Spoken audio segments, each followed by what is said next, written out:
अस्सलाम वालेकुम साथियों। एक सवाल जो हमें बारहा मौसूल हुआ अपने साथियों की तरफ से वो ये था कि घर जब बनाते हैं, मकान जब बनाते हैं तो उसमें किस किस चीज़ का ख्याल करना चाहिए कि कमरे कैसे हों, खिड़कियां कैसी हों, लिविंग एरिया कैसा हो, किचन का बेंच टॉप कैसा हो। ये सारा कुछ जो है ये हमने सोचा कि हम इन क्लिप्स में जो कि हम बनाने लगे हैं कवर कर दें।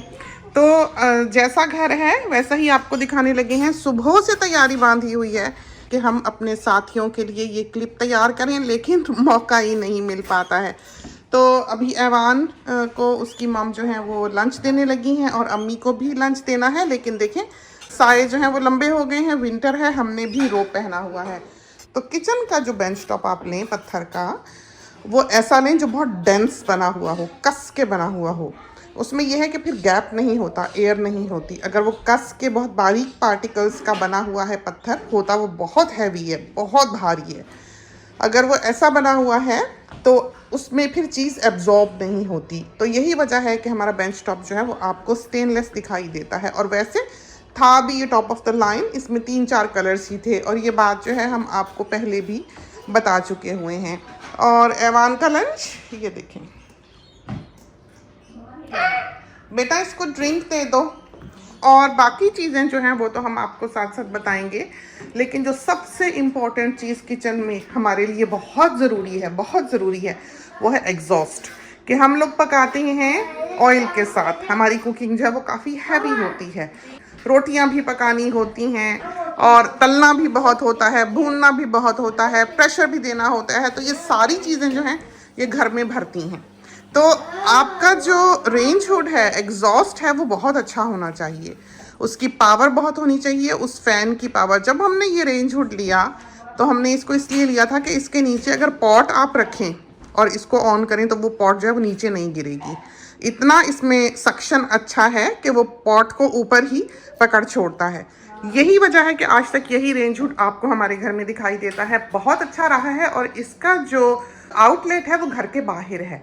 तो जब भी आप घर बिल्ड करें, ये ना सोचें कि छोटा है तो चलो अलमारी के नीचे वो एग्जॉस्ट जो है वो लगा लें। वो तो अंदर ही समझें कि साफ करके हवा को फेंक रहा होता है, लेकिन वो हवा जो वो सक करके फिल्टर करके बाहर फेंक रहा होता है, उससे उस एग्जॉस्ट का यकीनन दम घुट रहा होता होगा। इसलिए कि वो एग्जॉस्ट इसलिए बने हुए नहीं हैं। थोड़ी बहुत चीज़ उबाली, जैसे कि यहाँ यूरोपियंस वगैरह का खाना होता है, फिर तो ठीक है, लेकिन हमारे खानों के लिए एक बहुत पावरफुल एग्जॉस्ट का होना बहुत ज़रूरी है। दूसरा, एग्जॉस्ट के सिलसिले में ही इस बात को भी कवर कर लें, बाज़ दफ़ा ये जो रेंज हुड है ये बहुत नीचे लगी होती है। आप सर आगे करते हैं या आपने हांडी के बीच में भूनना है तो देखना ही होता है, तो आपका सर जो है, माथा जो है उसको जाके लगता है।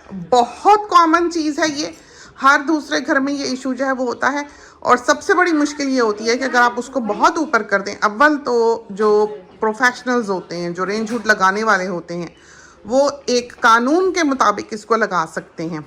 वो इसलिए कि उनको उसकी जो हाइट है जितनी रिकमेंडेड है उतनी रखनी होती है। उससे ज़्यादा ऊपर या उससे ज़्यादा नीचे वो प्रोफेशनल्स जो हैं वो नहीं लगाते कानूनी तौर पर, क्योंकि अगर घर को आग लग जाए या कोई डैमेज हो जाए उसके नीचे या ऊपर होने की वजह से, तो फिर वो लायबल होते हैं। तो ये सारी चीज़ें जो हैं ये उनको पढ़ाई जाती हैं। ये नहीं कि रेंज हुड आए लगाए और भाग लिए, ये नहीं होता है यहाँ पर। तो अमूमन डेवलप्ड कंट्रीज़ जो हैं वहाँ पर एक कानून कायदा है। तो पावरफुल एग्जॉस्ट लें, उसकी सक्शन बहुत अच्छी हो और उसका छत से बाहर निकला हुआ होना बहुत ज़रूरी है, वरना वो किसी काम का नहीं है। दूसरा, ये जो बर्नर है ये हमें इसलिए बहुत अच्छा लगा कि हमने जब ये लगवाया है तो इसका नया मॉडल आ चुका हुआ था। ये इसका ब्रांड है नीला और इसकी रेंज हुड भी बहुत खूबसूरत है, हमें पसंद भी है।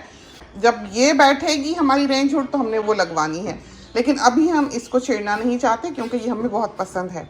और ये जब हमने लिया है तो इसका जो नया मॉडल था वो आ चुका था, बिल्कुल नया ही आया था, लेकिन हमने उससे पिछला मॉडल लिया।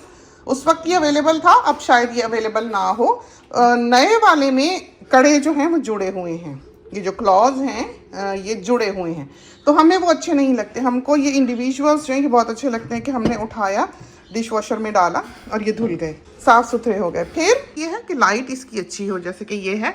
और इसकी ऊंचाई जो है वो भी हम आपको माप के बता देंगे कि ये कितना ऊंचा है और ये लीगल हाइट जो है इसकी इतनी हो सकती है। हमारी हाइट जो है वो 5'6" है, और हम अगर आगे सर करके देखते भी हैं, थोड़ा सा झुकते हैं, तो हमारा सर इसके नीचे आता है।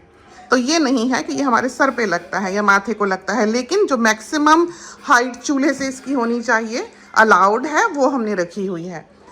90 सेंटीमीटर का ये चूल्हा है, 5 बर्नर है। हमेशा जब भी आप ये चूल्हा लें, ये देखें कि इसका जो बड़ा बर्नर है वो आगे हो या मिडल में हो। फिर बहुत से लोग हैं वो ये सोचते हैं कि 6 चूल्हे ले लेते हैं, हम 5 वाला क्यों लें या 4 वाला क्यों लें, 6 वाला लेते हैं। तो 6 वाला जो है वो देखने में तो हाँ 6 वाला है, लेकिन जब आप उसके ऊपर बर्तन रखते हैं तो एक पॉट जो है वो दूसरे को धक्का दे रही होती है, तो वो किसी काम का नहीं होता। जिसने 6 चूल्हे इस्तेमाल करने हैं वो घराना यकीनन बहुत छोटे छोटे बर्तनों में पकाने वाला नहीं है। बड़ी फैमिली है, ज़्यादा चूल्हे हैं, करीब करीब अगर वो बना दिए जाएंगे वो देखने में ज़रूर खूबसूरत लगेंगे, लेकिन बड़ी पॉट जो है वो उस पर नहीं आएगी।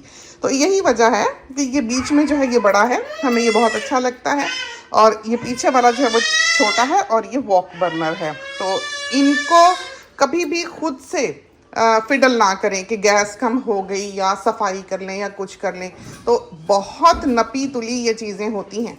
तो अगर आपकी पॉट काली हो रही है तो आप समझ लें कि चूल्हा जो है उसकी जो नॉब है जिसमें से गैस निकल रही है वो ठीक नहीं है। तो ये भी 2 तरह के होते हैं, एक तो नेचुरल गैस पे चलने वाले होते हैं, वो अलग होते हैं चूल्हे, और एक सिलेंडर्स की गैस पे चलने वाले होते हैं, एलपीजी पे चलने वाले होते हैं, जो अलग होते हैं। उनकी जो नॉब्स होती हैं गैस वाली वो भी अलग होती हैं, तो वो पूछ लें। फिर जब आप चूल्हा लें तो आप यकीन करें कि ये पूरा एक क्लिप जो है ये चूल्हे और रेंज हुड पे ही बन सकता है।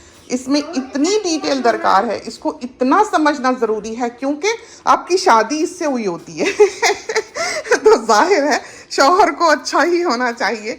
बहुत सोच समझ के इसका इंतखाब करें, गैस बहुत अच्छी हो, पीला फ्लेम ना निकलता हो। ये ज़रूरी नहीं है कि बड़ा सारा वो गैस अगर आपको दिखे तो वो चूल्हा पावरफुल है। फिर जो हिलती हिलती ऐसे ढीली सी गैस होती है वो इतनी पावरफुल होती भी नहीं, तो अमूमन चूल्हों में वो दिखाई देती है जो कि हमारे वतन के हैं। फिर ये है कि तवा आपने रखना होता है, तवे को हटा के एक तरफ को करके हमने आग पे रोटी सेकनी होती है। तो रोटी जब हम सेकते हैं, अगर ये नॉब्स प्लास्टिक की हैं जो कि अमूमन होती हैं, वो जल जाती हैं, वो मेल्ट हो जाती हैं। तो जब आप चूल्हा ख़रीदें, चाहे उसके साथ प्लास्टिक की नॉब्स आती हों, वही कंपनी जो है वो मेटल की नॉब्स भी बनाती है, जैसे ये वाली लगी हुई हैं। ये महंगी होती हैं, लेकिन आप उसी वक्त उस चूल्हे के साथ वो लें अगर उसके साथ बनी हुई नहीं है। अब इन्होंने जिन्होंने ये चूल्हे बनाए हैं, इन्होंने रोटियां तो नहीं सेकी, इन्होंने तो रोटियां देखी भी नहीं होंगी, तो हमारी ज़रूरियात जो हैं वो बिल्कुल डिफरेंट हैं। और जब तक आपका वास्ता ना पड़े इन चीज़ों के साथ, आपको ये चीज़ें समझ नहीं आती हैं। तो ये क्लिप जो है ये आपके लिए बहुत फ़ायदेमंद होगा। इन चीज़ों को जानने के लिए, समझने के लिए हम हर चीज़ चाहेंगे कि अपने साथियों को डिटेल में बता दें कि क्या करना क्या नहीं करना। तो इस तरह पर आप बहुत हद तक बच जाएंगे, आपकी जो चीज़ है वो ज़ाया नहीं होगी, परेशानी नहीं होगी आपको।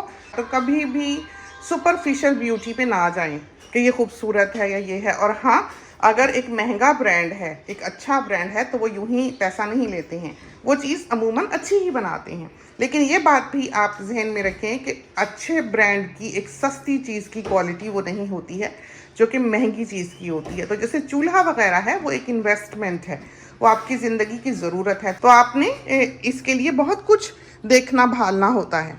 तो इन चीज़ों को समझना बहुत ज़रूरी है। और फिर जब घर बिल्ड करते हैं तो इतना जहन में भी नहीं होता, इतना कुछ होता है, इंसान को ख्याल भी नहीं आता कि ये भी करना था, ये भी करना था। तो नॉब्स हमेशा मेटल की हो, कड़े जो हैं वो अगर ऐसे मिल सकें, बड़ा चूल्हा जो है वो या मिडल में हो या सामने हो। हमें मिडल में ये बहुत पसंद है, इसलिए कि बच्चे छोटे छोटे हैं घर में, वो इस पर हाथ मार लेते हैं। अब दूसरी बात जो हमने कवर करनी है वो ये है कि हमारे घर की जो ये बेंच टॉप्स बनी हुई हैं, ये हमने मैक्सिमम हाइट पे रखवाई हुई हैं। अमूमन जो लेबरर्स हैं या बनाने वाले जो होते हैं वो एक सर्टन हाइट पे किचन को बनाते हैं, वो नीचा होता है। अब हमारी सारी ज़िंदगी ये आदत रही कि हम अगर किसी के घर मेहमान के तौर पर गए तो उसके बर्तन धो के आए, ये नहीं कि सोफ़ा तोड़ मेहमान बने रहे। तो जब हम जाते हैं, खाना वाना खाते हैं, घर वालों ने बेचारों ने ज़ाहिर है सारा दिन लगा के पकाया होता है, और अच्छा नहीं कि उनका घर जो है सारा मैसी करके हम भाग लें खा पी के। तो हमारी आदत हमेशा ये रही, तो हमने जब भी किसी के घर में बर्तन धोए हैं हमारी कमर क्रैम्प की है, तो हमें दर्द हुआ है हमारी कमर में, इसलिए कि हमें झुक के करना पड़ता है। एक तो हमारी हाइट 5'6" है, दूसरा सिंक जो है वो गहरा होता है, एक आम बेंच टॉप से गहरा होता है, तो आपको झुक के इस पे काम करना पड़ता है। अगर टैप नीचे है, अगर सिंक नीचे है, अगर बेंच टॉप नीचे है, जाहिर है सारा कुछ जो है वो फिर नीचा हो जाता है। तो इसकी एक खास हाइट है। हम आपको बेटे देना मुझे वो इंची टेप। हाय, आप देख रही हैं फोन धो रही हैं, कोई भी दे दो। नहीं, सेंटीमीटर भी ठीक है। मैं जरा चिकन निकाल लूँ, एक सेकंड जस्ट एक सेकंड। तो इसकी हम आपको हाइट जो है बता ही दें, तो इसकी हम आपको हाइट ज़रूर बताएंगे।